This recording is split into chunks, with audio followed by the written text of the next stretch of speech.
Hai, selamat datang di channel sejarah. Kali ini kita akan belajar tentang Pangeran Benawa menjadi orang nomor 2 setelah Senopati mengalahkan Pajang. Mengenai penggantian Raja Pajang, Babat Tanah Jawi memberitakan sebagai berikut. Setelah Sultan meninggal dan dimakamkan di Butuh, sanak saudara, keluarga, dan para bupati berkumpul di ruang dalam keraton. Sunan Kudus dan Senopati juga ikut hadir. Soal yang dibicarakan ialah siapa di antara para putra akan menggantikan kedudukan ayahnya yang sudah meninggal itu. Para bupati memilih Pangeran Benawa, tetapi Sunan Kudus memilih menantunya yaitu Adipati Demak yang kawin dengan kakak perempuan Pangeran Benawa. Benawa harus menjadi Adipati Jipang saja.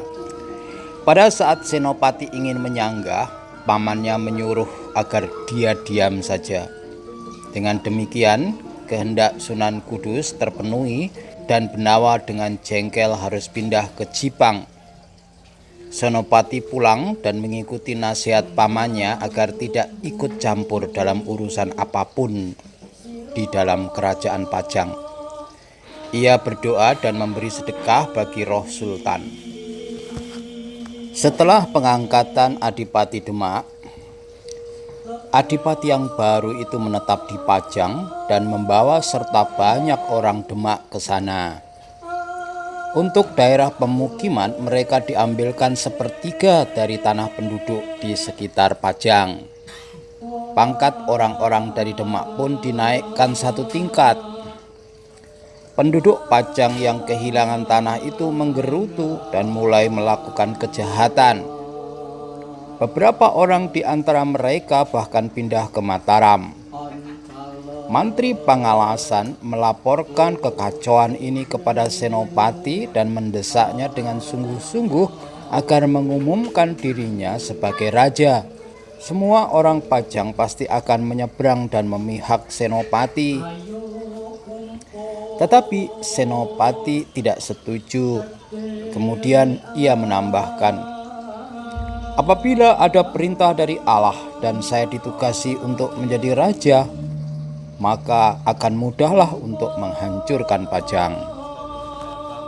Perasaan tidak puas Pangeran Benawa dibicarakan juga di dalam Babat Tanah Jawi, bahwa di Jipang Pangeran Benawa merasa sedih sekali, kurang makan dan tidur. Pada malam hari ia tidur di bawah tritis. Pada suatu ketika ia bermimpi almarhum ayahandanya memerintahkan agar meminta bantuan kepada Senopati.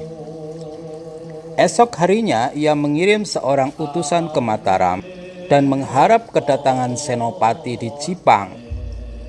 Senopati menolak, tidak mau mencampuri urusan keluarga yang mengundang pertengkaran. Urusan Mataram sudah cukup baginya. Karena itu Benawa mengirimkan lagi utusan ke Mataram. Kali ini ia menawarkan kerajaan Pajang, karena apabila Adipati Demak yang menjadi raja, ia lebih baik mati saja. Ketika Senopati menerima tawaran ini, ia merasa gembira sekali dan kasihan kepada adiknya. Pangeran Benawa diundang datang kepadanya lewat Gunung Kidul, dan di sana Senopati akan menemuinya. Di Weru Gunung Kidul pertemuan itu terjadi, mereka saling merangkul dan bermusyawarah dalam sebuah pondok. Setelah pertemuan Senopati dan Benawa, kemudian mereka berencana untuk merebut Pajang. Ketika prajurit Pajang mendengar bahwa Pangeran Benawa hendak menyerang Pajang, mereka menyeberang semua ke pihaknya, sehingga Adipati Demak hanya mempunyai pengikut yang dibawanya dari Demak. Penyeberangan ini menimbulkan kesan pada Senopati dan Benawa bahwa perebutan Pajang akan terjadi dengan mudah. Dan Senopati mengusulkan agar mulai menyerang keesokan harinya.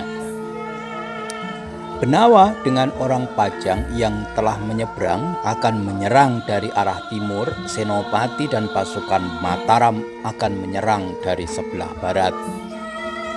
Tentara Adipati Demak terdiri dari orang Demak dan para budak. Dan budak ini adalah orang Bali, Bugis, dan orang Makassar. Mereka diberitahu akan melawan pasukan Senopati dengan peluru emas dan perak. Budak ditempatkan di atas tembok pertahanan dan prajurit lainnya di halaman.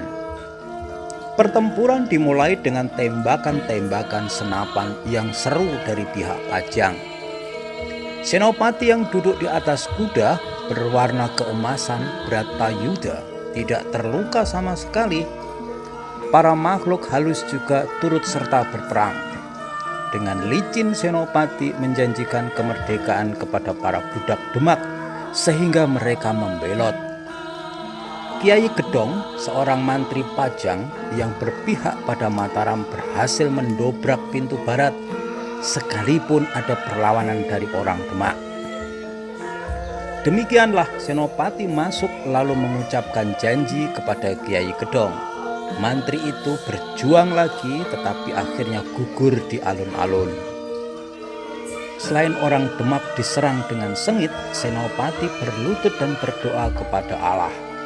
Baru setelah kemenangan tercapai ia mendapat teguran keras dari pamannya.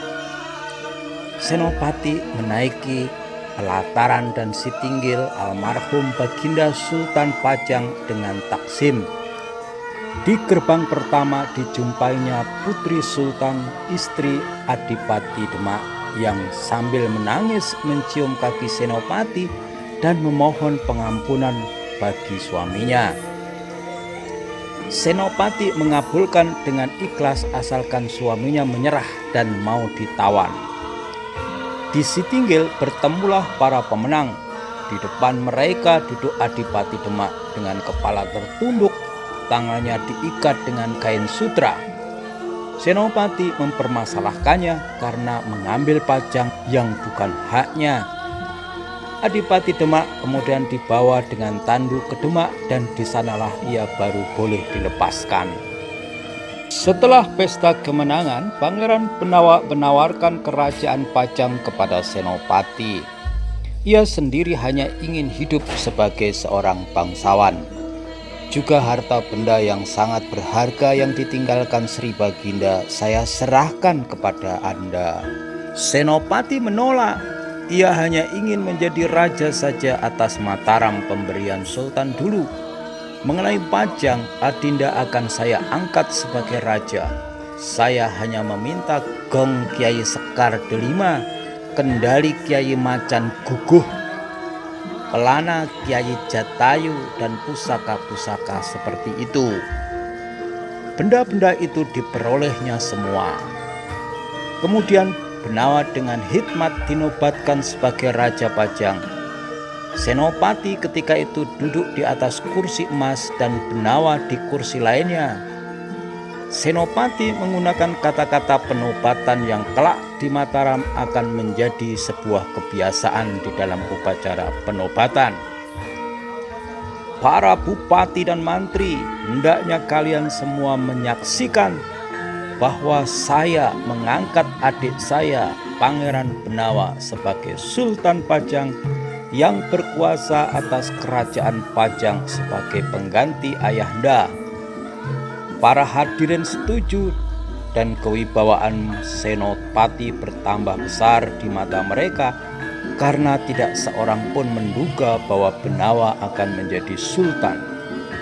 Setelah itu Senopati masih memberikan beberapa pelajaran yang berharga tentang 3 kelompok yang harus dimintai nasihat di dalam kesulitan: para rohaniwan, para ahli nujum, dan para petapa.